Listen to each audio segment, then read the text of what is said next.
Not a licensed physician, not giving medical advice. It's purely educational and for entertainment. And you might have heard a lot about insulin sensitivity, for whatever other key words and phrases are popular. But it has to do with like intermittent fasting, keto, all these things kind of relate back to the insulin sensitivity. And it might seem like just some vague, abstract thing to you, like, oh, if you have higher insulin sensitivity, more nutrients can go to your muscles when you eat food, and it's like, you probably don't really notice that difference. But what you can notice is if you, I'll just give example. So I've always eaten pretty healthy, healthier than most, less healthy than some. But I've also always ate a pretty solid amount of sugar. I've always ate a lot of ice cream. Like when I was a high school student, I'd come home and I'd have a good-sized bowl of ice cream. Like that might not look very big, but when it's three-dimensional, it's like if you were to go to, I don't know, it depends on the ice cream place. I haven't been to many American ice cream places in a while, but it's like several scoops of ice cream. And I'd have that every day when I got home. So I've always eaten a good amount of sugar. I ate lots of ice cream when I was younger. No, now I don't eat, well, you don't know, but I don't eat so much ice cream, still eat a lot of sugar.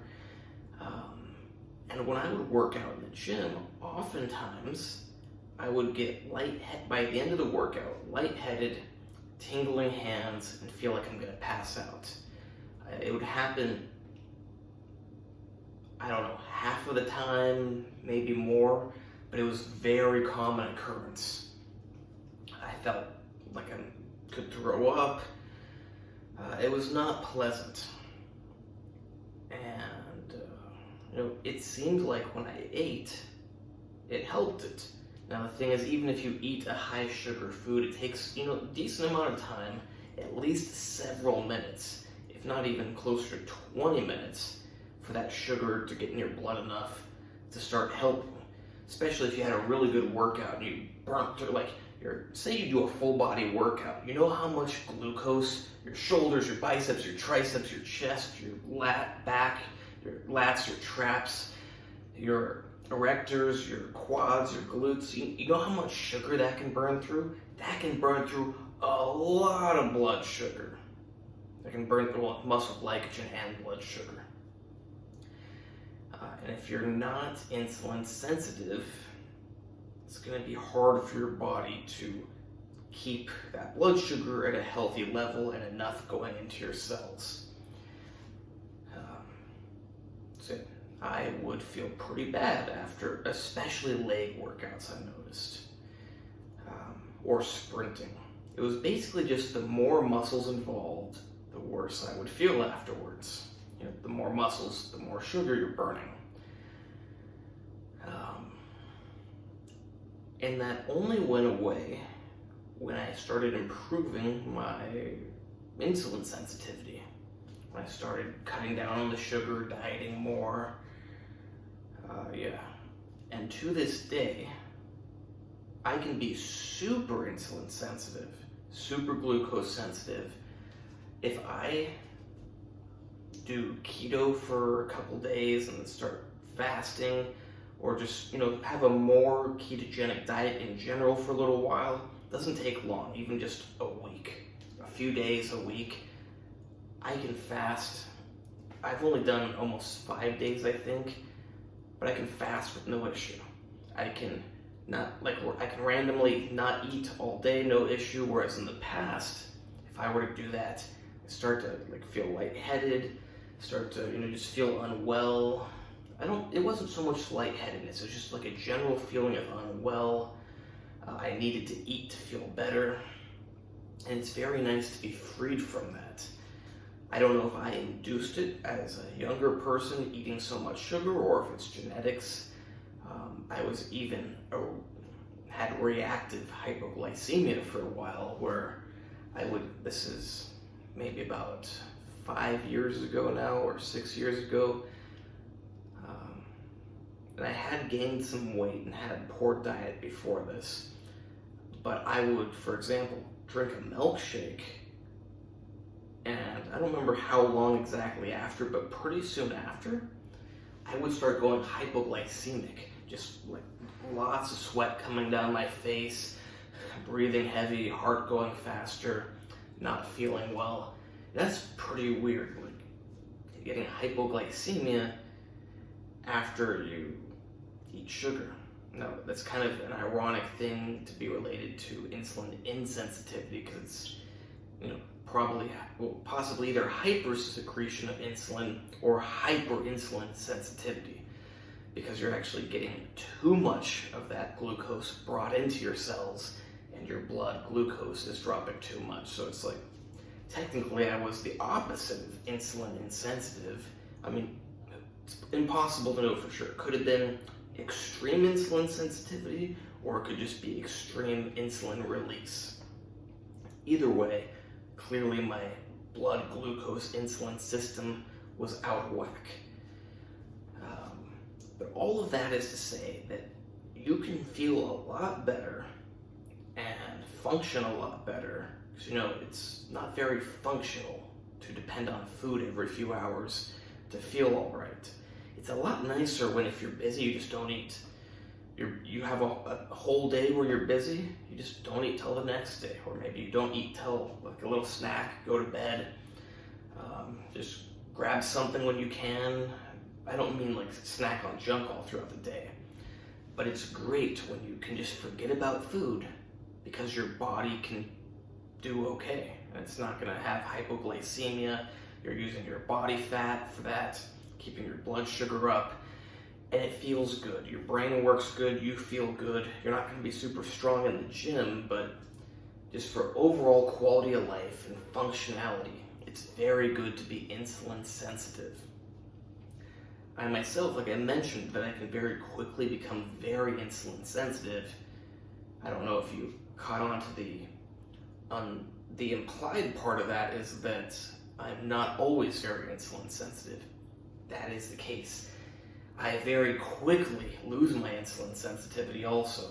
It only takes me maybe 3 days, 2 days of eating lots of sugar and stuff. I'll have lost some sensitivity, but probably after 3 days, that's when it's gonna be start to get pretty noticeable. So yeah, my body is very quick to adapt. And sorry if my English is bad. I don't live in an English-speaking country. I almost never converse with people who speak native English. My language just keeps getting worse and worse and worse. Luckily, my Russian is slowly getting better and better. You might not be as quick to adapt as I am, but that doesn't change the fact that if you are currently insulin insensitive, you'd probably feel a lot better by increasing your insulin sensitivity. And it's very simple how you do that. You just cut down the sugar.